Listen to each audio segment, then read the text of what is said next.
In this module, we're going to explore limiting and excess reagents. By the end of this module, you should be able to explain the concepts behind limiting and excess reagents.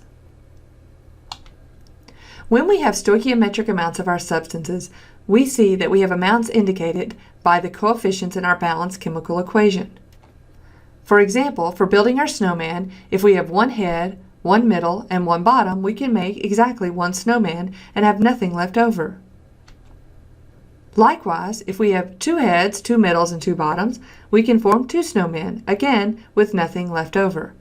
However, in real reactions, we frequently have more of one substance than another. And so then we have to determine how much product can we actually make.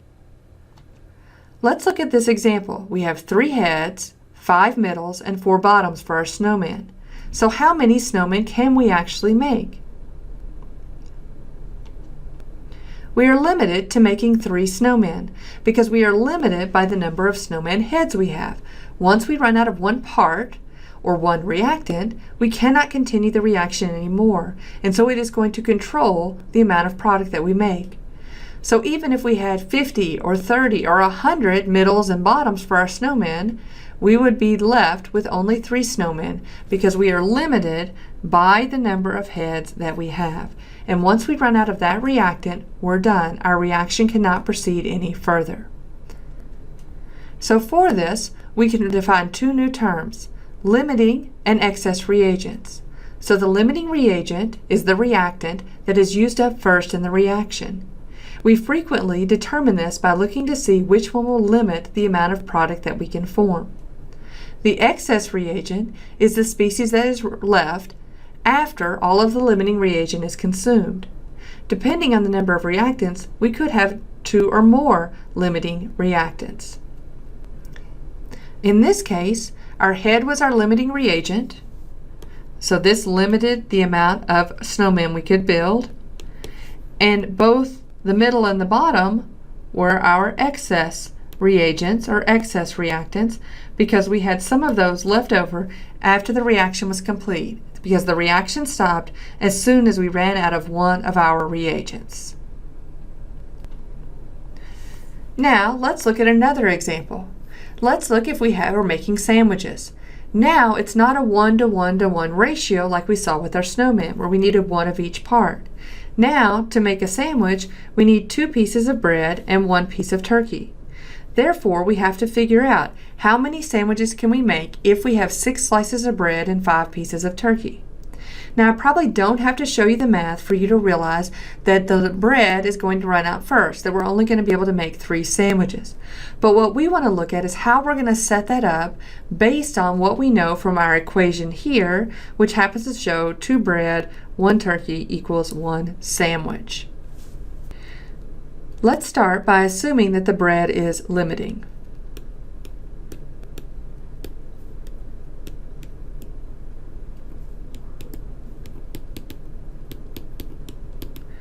So if the bread is the limiting reagent, that means we're assuming that the turkey is the excess reagent. Now, I know that I have 6 slices of bread. That was the amount that was given in the problem. And I also know the relationship between the number of pieces of bread and the number of sandwiches I can make. And I get that from the coefficients of my balanced equation. So I know that for every 2 slices of bread, I can have 1 sandwich. Now this is the same way we looked at in the previous unit where we looked at the relationship, the mole-to-mole ratio between 2 substances in a chemical equation. The difference is now that we're not going to be able to do just 1 calculation to find the amount of product. We're going to have to do 2 calculations. So here, if we assume that the bread is limiting, we know that 6 slices of bread, our slices of bread cancel out with one another, and what we're left with is that we can form 3 sandwiches. So now I assumed bread was limiting. Now I want to assume that the turkey is the limiting reagent and therefore that the bread is the excess reagent. So I do the same thing I did with the bread. I have 5 pieces of turkey Again, I go to my balanced chemical equation, or my balanced equation here, to determine the ratio between turkey and sandwiches, and see that I need 1 piece of turkey for every 1 sandwich. Again, I see that turkey cancels with turkey. When I do the math, I see that I get 5 sandwiches. So what I'm looking for here is looking to see which one is produced the least amount of products. Because I produce only 3 sandwiches, when I assume bread is limiting, that lets me know that this is the maximum amount of product I can produce.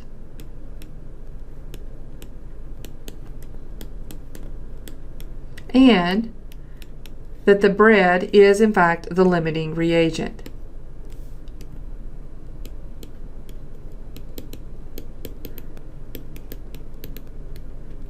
Because I run out of bread before I run out of turkey, it is going to limit the amount of product that I can form. And that's easy to see when I look at my 2 assumptions, my 2 calculations, and see that if bread is limiting, I can make 3 sandwiches. If the turkey is limiting, I can make 5. And so the lesser amount will always determine which reagent is the limiting reactant.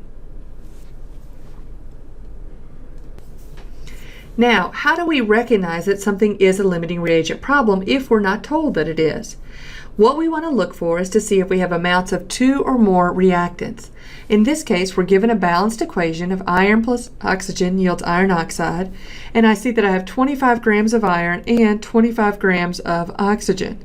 Because I'm given the amounts of both of these substances, I don't know which one is going to be limiting. And I can't simply compare the amounts and say that we have stoichiometric amounts because they both have the same mass. Because remember, when I'm looking at stoichiometric amounts, okay, everything has to be in units of moles. I can only compare moles of one substance to moles of another. I can't compare grams to directly. So without knowing the moles of each of these, I can't determine which one is the limiting reagent and which one is the excess reagent, or if I have stoichiometric amounts of those 2 reactants. So for this calculation, I'm actually going to have to do similar to what I did with my sandwich problem, where I have to do 2 calculations to determine which one will produce the least amount of product. So we'll look at that in just a minute. Right now, what I want to look at are the steps that we're going to go through to solve this problem. The first thing we're going to do is we're going to calculate the amount of product formed for each reactant given. So looking back at our sandwich example, we assumed bread was limiting and used that for a calculation. Then we assumed turkey was limiting and used that for a second calculation. Then we look at the amount of products produced, and we see the reactant, which produces the least amount of product, is the limiting reagent. So it always goes back to the reactant, but it's about the one that produces the least amount of product. It is very possible to have the less mass of a reactant be our excess reagent, because we have to look at it in terms of moles, and we have to look at the mole-to-mole ratio. Then we're going to use the information provided to us in the problem, as well as the identity of the limiting reagent, to finish our problem, to determine what the actual answer needs to be, or what units we need our answer to be in. So when we look at stoichiometric reactions, we have to worry about how much we have of each substance. In this demonstration, we're going to look at the reaction between magnesium, which is a metal, it's a solid, and hydrochloric acid. And what we have here are 3 flasks, and in the balloons we have samples of magnesium. We have 0.1 grams of magnesium, 1 gram of magnesium, and 2 grams of magnesium. And what we're going to see happening is the magnesium reacting with the hydrochloric acid to produce the hydrogen gas. And we can see which one is the limiting reagent and which one is the excess reagent, depending on how the reaction proceeds. So I'm going to lift the balloon here. This is the 0.1 magnesium, and I'm going to lower the magnesium into the container.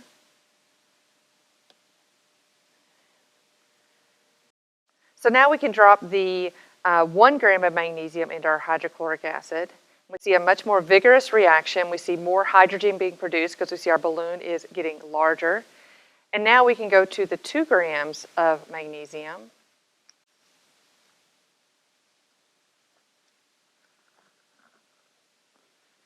And again, we see a similar vigorous reaction between the two. And what we're going to compare is the amount of hydrogen gas produced in each of these reactions. So now that the reaction is finished on all three of them, I notice a couple of things. One, the balloon in the first one is very small, indicating that one of our reactants is completely consumed because we have the same amount of hydrochloric acid in each. So our magnesium ran out here in the first one, and so we weren't able to produce much of our H2 gas product. So when I look at the second and third flasks, I notice that the balloons are about the same size. We produced about the same amount of hydrogen gas. However, if I look at the third flask, what I see is that there is still magnesium in the hydrochloric acid. So they started with the same amount of hydrochloric acid, but I have leftover magnesium, indicating that that is the excess reagent. And so in the middle one, we actually have stoichiometric amounts of our reactant. So for every 1 mole of magnesium, we have 2 moles of hydrochloric acid. So when I look at the third flask, what I see is that I have excess magnesium. So all of the HCl has been consumed, so it's my limiting reagent and is limiting the amount of hydrogen gas that can be formed. So the magnesium is the excess reagent and the hydrochloric acid is the limiting reagent. In our next module, we'll look at the calculations for the limiting and excess reagents involving the masses of two substances.